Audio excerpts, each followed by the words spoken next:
പൊതു ഇടങ്ങളിൽ മാലിന്യം നിക്ഷേപിക്കുന്നവരെ പൂട്ടാൻ കർശന നടപടികളുമായി മൂന്നാർ ഗ്രാമപഞ്ചായത്ത്. മൂന്നാർ ടൗണിൽ തോട്ടിലേക്ക് മാലിന്യം നിക്ഷേപിച്ചയാളിൽ നിന്നും 50,000 രൂപ പിഴ ഈടാക്കുമെന്ന് ഗ്രാമപഞ്ചായത്ത് സെക്രട്ടറി പറഞ്ഞു. മാലിന്യമുക്ത നവകേരളം പദ്ധതിയുടെ ഭാഗമായി പഞ്ചായത്ത് കഴിഞ്ഞ ദിവസങ്ങളിൽ നടത്തിയ ശുചീകരണ പ്രവർത്തനങ്ങൾ വൻ വിജയമായിരുന്നു. 55 ടണ്ണോളം മാലിന്യമാണ് പഞ്ചായത്ത് ശുചീകരണ പ്രവർത്തനത്തിലൂടെ ശേഖരിച്ചത്.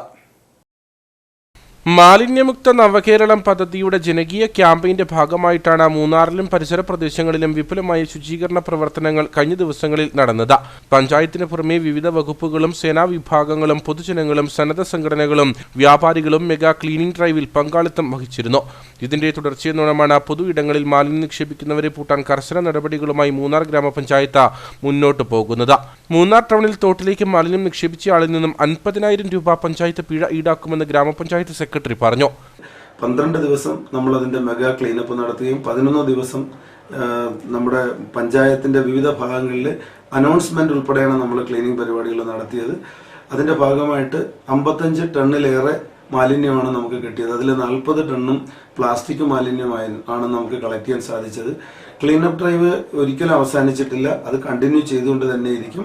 ഇപ്പോൾ നമ്മൾ ചെയ്യുന്ന പ്രവൃത്തി എന്ന് പറഞ്ഞാൽ നമ്മുടെ ജീവനക്കാരെ ഉപയോഗിച്ചുകൊണ്ട് മുതിരപ്പുഴയുടെയും അതുപോലെയുള്ള പരിസരങ്ങളിലും ആഴത്തിൽ ഇറങ്ങി മാലിന്യ കൂമ്പാരങ്ങൾ കണ്ടെത്തി കാട് വെട്ടിത്തെളിച്ച് അത് കളക്ട് ചെയ്തുകൊണ്ടിരിക്കുന്ന പരിപാടിയാണ്. അതൊരു ലോങ് പ്രോസസ്സായിട്ട് തുടർന്നുകൊണ്ട് തന്നെ ഇരിക്കും. ഇതിനിടയിൽ നമ്മൾ ക്ലീനപ്പ് ചെയ്ത പല സ്ഥലങ്ങളിലും അലക്ഷ്യമായ മാലിന്യങ്ങൾ വലിച്ചെറിയുന്നതായിട്ട് ശ്രദ്ധയിൽപ്പെടുകയും നമ്മുടെ ക്യാമറയിൽ തന്നെ അത് പതിയുകയും ചെയ്തിട്ടുണ്ട്. അതിന്റെ അടിസ്ഥാനത്തിൽ ഇന്നലെ പഞ്ചായത്തിന്റെ തൊട്ട് താഴെയുള്ള ആ തോട്ടിലേക്ക് മാലിന്യം വലിച്ചെറിഞ്ഞ പോസ്റ്റ് ഓഫീസ് ക്വാർട്ടേഴ്സിൽ നിന്നും മാലിന്യം വലിച്ചെറിഞ്ഞ ഒരു വനിതയെ കണ്ടെത്തുകയുണ്ടായി. അവർക്ക് നമ്മൾ 50,000 രൂപ പിഴ ചുമത്തുകയും നിയമപരമായ നടപടികളിലേക്ക് നീങ്ങുകയും ചെയ്തിട്ടുണ്ട്. പഞ്ചായത്തിന്റെ വിവിധ ഭാഗങ്ങളിൽ ഒളിഞ്ഞും തെളിഞ്ഞും പഞ്ചായത്തിന് ക്യാമറ സ്ഥാപിച്ചുകൊണ്ടിരിക്കുകയാണ്. അതുകൊണ്ട് പൊതുജനങ്ങൾ മാലിന്യം വലിച്ചെറിയുന്നത് കർശനമായി ശ്രദ്ധിക്കണം.